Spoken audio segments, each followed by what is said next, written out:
happens when you combine one of the best managers in the world in Pep Guardiola and combine him with Ruben Amorim, who's had a bit of a shaky season. Combining Manchester all in one, we've taken Amorim's formation, more of Pep's playing style, and merged them into one.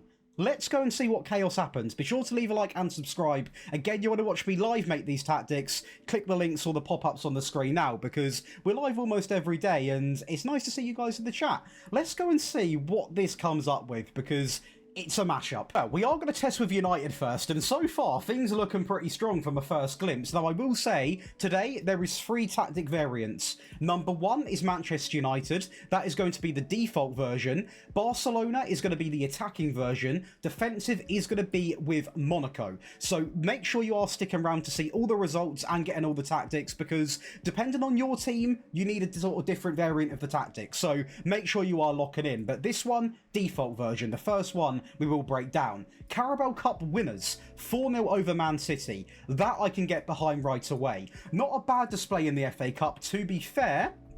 Although we don't win it, a semi-final appearance and to lose on penalties isn't too outrageous, because of course we go on to win the league, so I mean we can't be too annoyed, and especially when I can see Cunha and Mbeumo, who I will say were locked in. So they were getting a chance to play a lot of games. And Mbeumo had a great season. 18 goals, 21 assists. Onana had a great season. De Ligt had a good season. Ugarte had a good season. This three-back, I genuinely think, can work for Manchester United.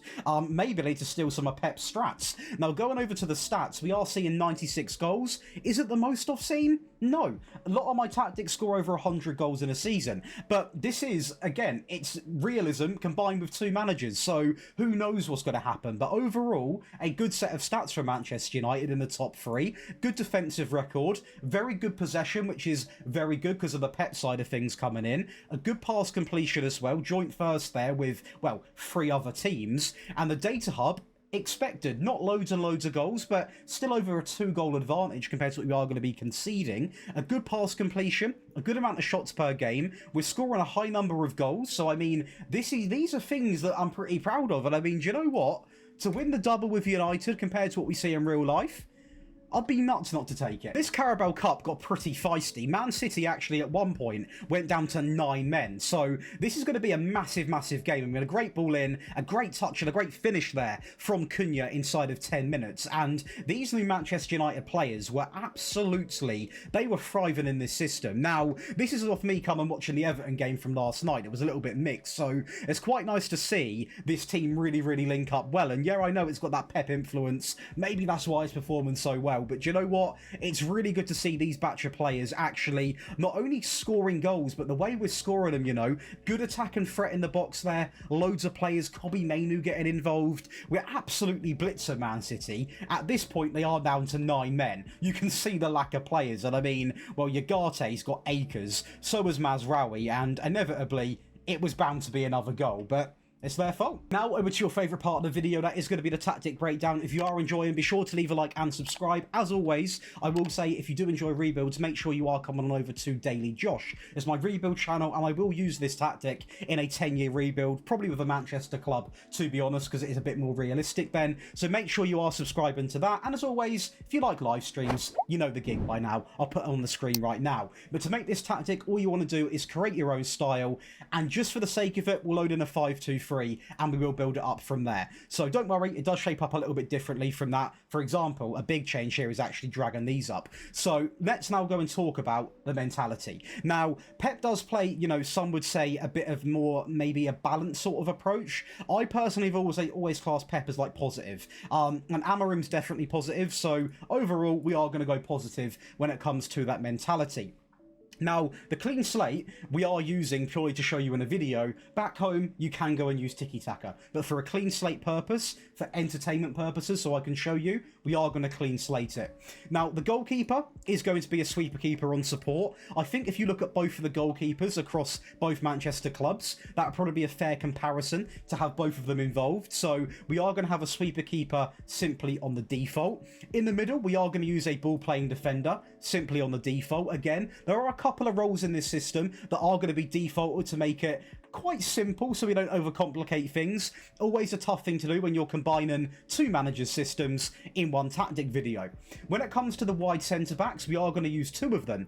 Both of them are going to be set to support, and both of them are going to share some instructions. Now, this is where it is up for debate, because one of them is going to be told to dribble more and also cross less often. Now, for me, this would probably be somewhat of a summary of a Manchester United backline, but Man City do have that more confident centre-back that does push up, so I actually allow both of my wide centre-backs to cross less and both dribble more. But back home, if you think, Josh, not really both of them should, you can remove dribble more and you still would get a good output, so that is a little heads up. On the left-hand side, we are going to use an inverted wing-back on support, who by default has 4 instructions, so there is no real need for me to add any more. The right-back, we are going to use a wing-back on attack, and he is going to be told to run wide and also stay wider. Again, a nice mixed back line, always offering something different, which at the end of the day is absolutely vital because you become quite hard to defend then. In the midfield, we are going to use a DLP on defend, and he's going to be told to do one thing. That one thing, more direct passes. Don't be afraid to find your man making a run. And to partner him, we're going quite out there. We are going to use a CM on attack, which is very, very vital, and it should make sense, but I will explain it. This player can push up. Obviously, he will do as a attacking CM. This player can take that position, and we've got cover because of the wide centre-back. So that left-hand side is literally crafted to make sure that it all channels in and works together. Again, if you are interested in getting all of these wonderful perks, it includes all 3 of the tactics today, my entire year's worth of tactics. You also get every tactic on console and mobile. You get all my rebuild files. You get Patreon exclusive tactics. You get early access, ad-free viewing, one-on-one tactical help. So many more perks, I struggle to remember them. There's over like 13 perks on the Patreon. Make sure you go and get involved and join the team of close to 6,000 members, where you can currently enjoy 30% off. And we just announced a record-breaking giveaway, so make sure you go and get involved, as yesterday about 38 people did. So make sure you do go get involved. Now, going up to the front 3, again, simplicity is going to be key. And that is because if you overcomplicate trying to merge 2 systems in, things get very difficult. Now, I am fully aware the argument can be made here of you would expect the most recent Amorim system to feature a more central player, and this is where I'm going to say to you, you have to watch the in-game highlights, because the inside forward is going to be told to sit narrow. So although he is actually situated quite wide, he will actually sit narrow more here in a sort of 10 role. If I was not going to play that way, I'd have him on stay wider. So although he looks out wide, actually in the game, both of them are going to take up quite narrow positions. But because of the players we have, and because obviously this is a 1-season test, I've not got time to train them and get them fully comfortable as number 10s. That is why they are going to be in that role. And lastly, just for the link-up play, more in the Pep sort of old-school theme, we are going to have a false 9 on Rome. Don't like a false 9? You want to get more goals? Yes, you can go over and use that broken advanced forward role. That is completely up to you.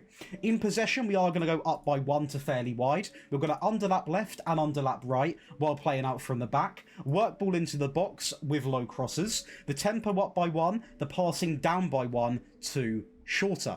In transition, there's going to be 3 things: playing to the centre-backs, holding the shape, definitely more the sort of Pep way, bit of control and football, same with working the ball into the box. The counter press, both teams do actually go on the press, so it suits both. And out of possession, they both suit a higher line, so a higher defensive line, a high press, more often prevent and also trap outside. And that is going to go over and give you, obviously, the first variant of the tactic that was tested with United. Now, I'm going to go and talk about the attacking version of the tactic that was tested with Barcelona. And this is going to be it. So, the Pep x Amorim attack and version. The goalkeeper does remain the same, the wide centre-backs remain the same, the ball player remains the same, the wing-back on the right remains the same. On the left, he doesn't. He goes up to attack. The DLP also goes up to support. The CM does remain the same. Both of the inside forwards have now got 3 instructions: shoot more, roam, and sit narrow. And the advanced forward, simply on roam. He's a real big change. The mentality does remain on positive. The attacking width, fairly wide. We're still going to keep the underlap and overlap while playing out from the back. We have removed work ball into the box off because it then just means we are going to have naturally more shots at goal. The tempo completely maxed out, the passing down by 1, and we are also going to be more expressive when it comes to that creative freedom.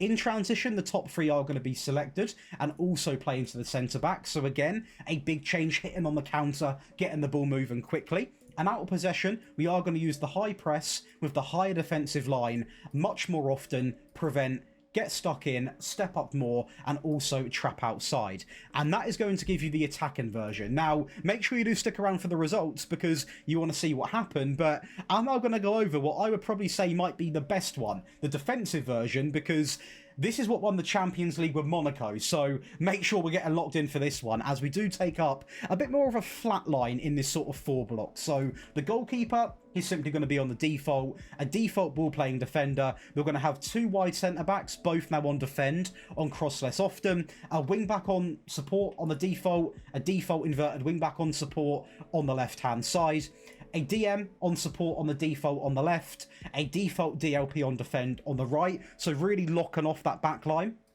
The inside forwards simply are both on support, both on sit narrow, and the false 9 comes back in on support on roam from position. We are also now playing finally on that balanced mentality. The width does remain the same, so I like a widespread team. The final third, low crosses, work ball into the box, play out from the back, dribble less. Key for possession. Time wasting, sometimes. Tempo is going to be told to go to, well, actually slightly lower because the passing goes down by quite a fair bit.